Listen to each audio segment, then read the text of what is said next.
দেখো আজকে সোনু সেজেছে শ্রীকৃষ্ণ, নান্না গোপাল, ছোট্ট গোপাল আমার।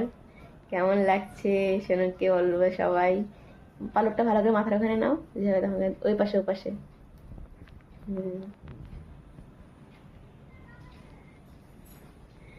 আর সোনুর ফুল লুকাই দেখো। সোনু ঠিক করে দাঁড়াও এদিকে। এদিকে এদিকে আসো, পর্দার এদিকে আসো। পাটা কৃষ্ণের মতো করে দাঁড়াও। আর এদিকে আসো, একটু আমার এদিকে আসো। দেখো সোনাকে কত সুন্দর দেখা যাচ্ছে। তাকাও এদিকে আমার।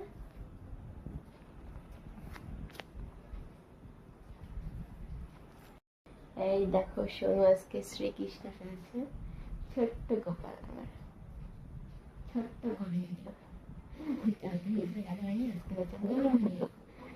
কত সুন্দর দেখা যাচ্ছে আমার।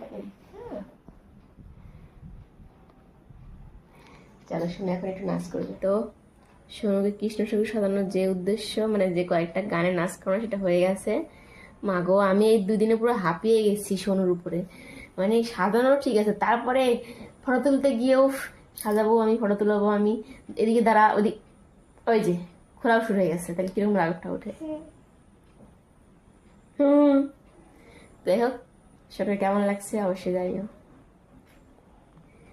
সামনেই জন্মাষ্টমীর কয়েকটা দিন, তাই না? তো শেষ, খোলা শেষ, খুলি না, তাহলে কিরকম কিরকম লাগে। তো চলো টাটা।